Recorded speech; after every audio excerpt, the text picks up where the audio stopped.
Hi, welcome to Moments of Truth. I am Susan Kerby, and I'm excited to be here with you all on Positive Awakening. I've been excited to talk to you today about a little bit. We talked last week about my being defensive waiting to happen. And this time I wanted to give you the antidote to defensiveness that I learned in an argument with God. Okay, so here's a little bit of the backstory of how I got there. Um, I don't know how I developed this way, but as a kid, somehow it always seemed like I needed to defend myself so as to not get in trouble.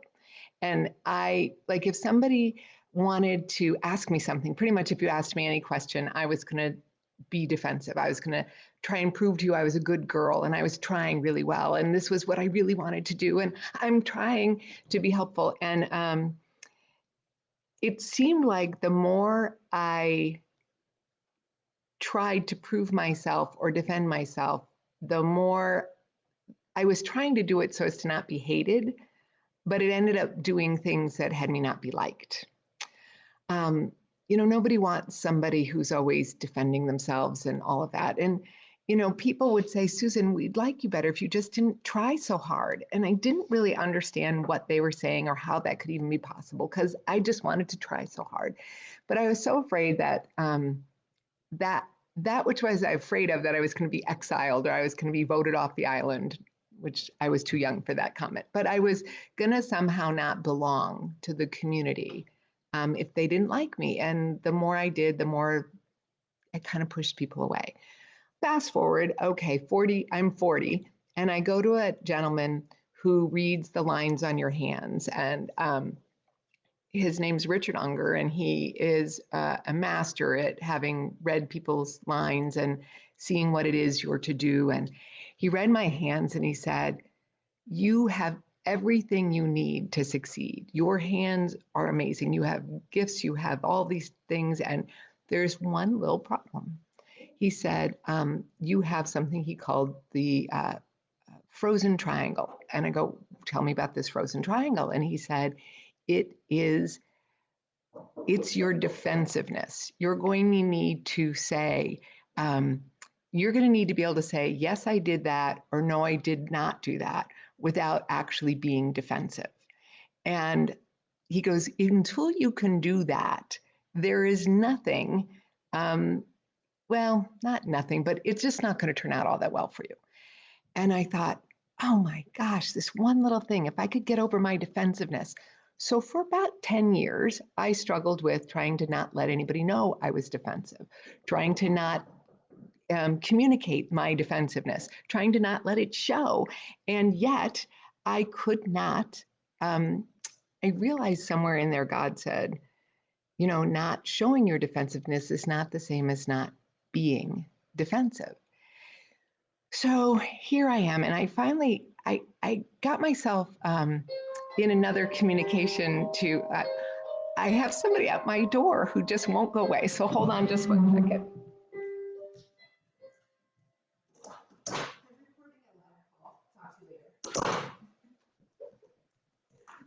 Oh my goodness, I have painters at my house and they want to talk to me, but I'm talking to you right now. So here we are. The defensiveness, I was like, I just hate this. I just hate this. And it's so in my way, but I so was defensive. And I found myself in Medjugorje, which is a little town in Bosnia, where the Virgin Mary appears on a daily basis and has since 1981. And look it up. It's Medjugo. Oh, I've got it all spelled wrong. Medjugorje. I'll type it into the comments later. But in Medjugorje, I'd been praying and I was like, okay, Mary, what'd you bring me for this time? And I brought you to introduce you to my son, Jesus. And I thought, wow, isn't that amazing? And I thought, A, I didn't expect a comment. I actually didn't expect an answer. And B, I didn't expect that answer. But then I walked around the town of Medjugorje and they said, here's the adoration chapel where you come and ask Christ why he brought you. And I'm like, okay, I'll be back. And then when I went back, it was the last day, and I was just so, I like went in like, you and me, we got to talk. And my husband walked in with me too, and he sat down in the back and probably fell asleep. And all these other people were kneeling respectfully by the in their pews or being quiet. And I'm like, but he's up here.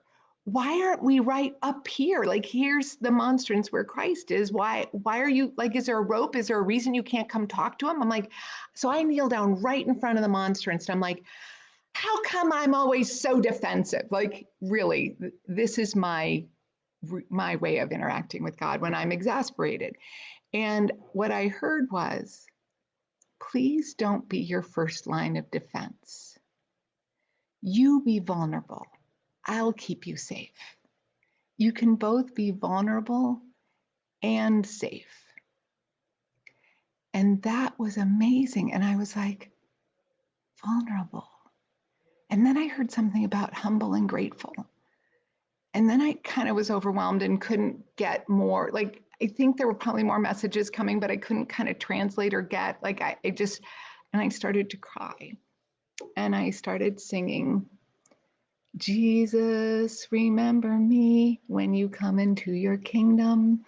And what I heard back was, Susie, remember me and you'll come into my kingdom. Because it's like, oh my gosh, I don't have to ask him to remember me. He always remembers us. And I remember leaving the church, that little adoration chapel, thinking, well, what's the miracle I'm going to talk about this time? What's the miracle? And I thought, that's pretty big. And as a speaker trainer, as somebody who goes in and helps people speak their truth, I realized that message wasn't just for me. That message is for all of us. If we be vulnerable, we will be both safe and vulnerable.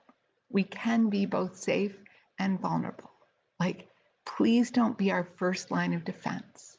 So as we talk and move into this speaking your truth and what it is to speak your truth, the first step of speaking your truth is vulnerability and being willing to say the thing you think, oh, people don't want to hear that.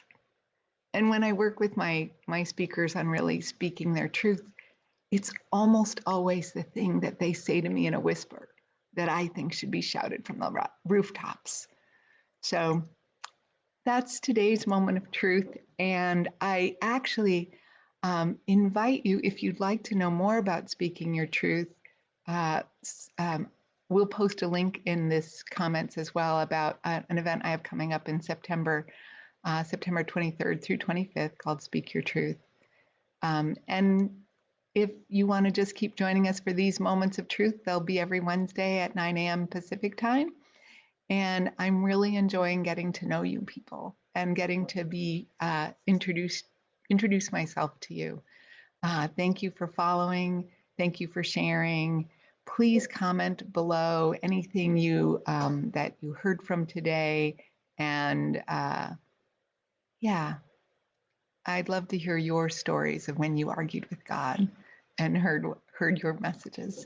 So blessings on all of you, and we'll see you next Wednesday. Thank you very much. And also, we're having a Facebook group called Awakening to the Miraculous. So join us there and we'll talk more. Okay, blessings. Bye.